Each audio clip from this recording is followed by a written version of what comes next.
তেমন কোনো প্রস্তুতি ছিল না। হুট করে খবর আসছে ছোট ভাইয়ের বিয়ে এবং আমরা সবাই এটা নিয়ে খুবই সিরিয়াস ছিলাম। কে কি করব না করব নিজেদের মতো করে ঘরোয়াভাবে আয়োজন করা। যার কারণে সবাই সবার মতো ব্যস্ত। যার যেটা ভালো লাগছিল, যার যেটা পছন্দ, সবাই সবার বেস্টটা করার ট্রাই করতেছিল। যেহেতু ছোট ভাই বলে কথা। যদিও তার বিয়ের আয়োজনটা আমরা ফিউচারে আরো অনেক বড় করে করব। এটা আসলে ১ দিন বা ২ দিনের মধ্যেই বিয়ের আয়োজনটা হয়ে গেছে।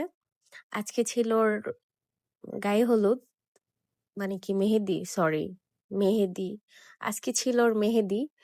যার কারণে আমরা সবাই মেহেদির জন্য ওর রুমটা রেডি করার ট্রাই করতেছিলাম।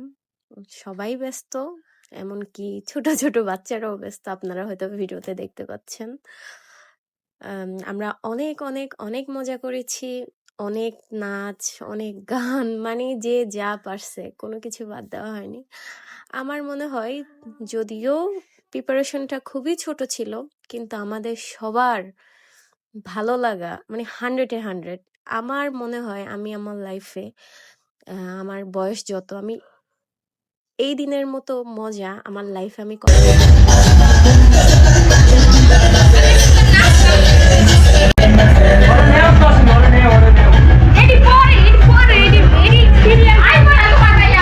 আরে সমস্যা নাই তো।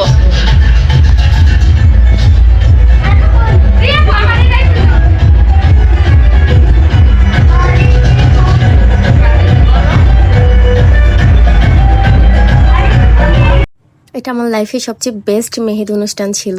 আমার কাছে খুবই ভালো লাগার একটা দিন ছিল। সব ভিডিও ক্লিপ তো আর রাখা যায় না, ভিডিও তো অনেক বড় হয়ে যাচ্ছিল। আমার মনটা আমি ভিডিওর মাঝখানে কিন্তু রিয়েল ভয়েসগুলো রেখে দিছি।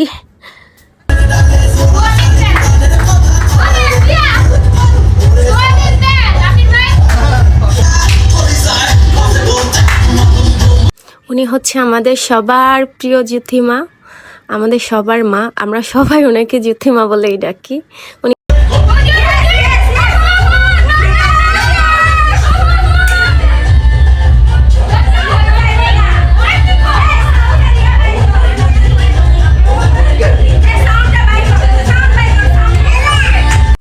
আসলে এত এত ভিডিও ক্লিপস এর মধ্যে আমি কোনগুলা রাখবো, কোনগুলা ফেলে দিব, কোনগুলা কি করব আমি বুঝতে পারতেছিলাম না। তারপরও আমি কিছু কিছু রেখে দিছি, কারণ আমার কোনোটাই ফেলতে ইচ্ছা করতেছিল না। আর ওরা এই দুই শয়তান, কি বলবো আর, পুরা মেহেদ অনুষ্ঠান ওরা দুজনেই শয়তানি করছে। আর এরা হচ্ছে সব হচ্ছে আমার ছোট ভাইয়ের ফ্রেন্ড, ছোট ভাই সব একসাথে, সবাই মোটামুটি আর কি। আর এই হচ্ছে ওদের বিল্লি, আমি ওর নামটা ভুলে গেছি, ওর একটু সুন্দর নাম আছে, আমি এই মুহূর্তে আমার মনে নাই।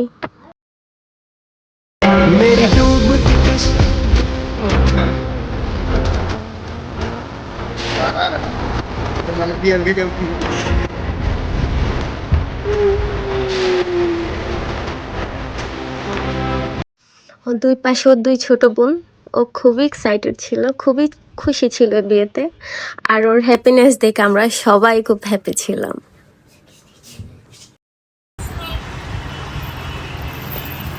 তোর যদি ছবি তুলতে সমস্যা আমার কাছে। এডি কি করছস তুই আবার এডি?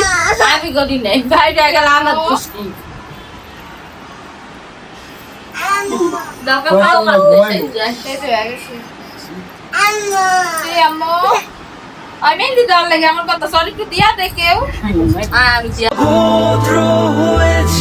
আমি তোমারই প্রেমে তাই কাছে আসো না, আরো কাছে আসো না, কথা বলো না, কোনো কথা বলো না। ভদ্র হয়েছি আমি তোমারই প্রেমে তাই কাছে আসো না, আরো কাছে আসো না, পাশে বসো না, কোনো কথা বলো না।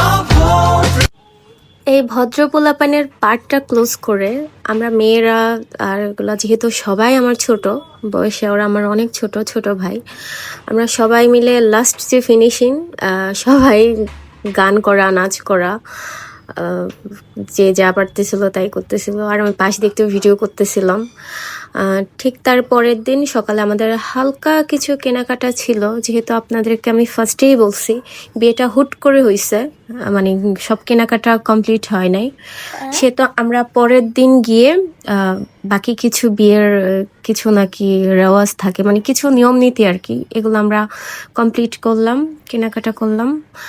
তারপর আমার হুট করে মনে হয়েছে যে ওর মানি ব্যাগে টাকা আছে, ও বলতেছে টাকা নাই, আমি চেক করতেছিলাম, পরে দেখি সত্যি সত্যি ওর মানি ব্যাগে টাকা আছে। এটা নিয়ে আমরা অনেকক্ষণ হাসাহাসি করলাম, ফাজলামি করলাম। পরে ওখান থেকে আমরা নিউ মার্কেট গেলাম। বাকিটা আমি আপনাদের সেকেন্ড ব্লকে বলবো, যেহেতু এই ব্লগটা অনেক বড় হয়ে যাচ্ছে, এক ব্লকে তো সব কমপ্লিট করা পসিবল না।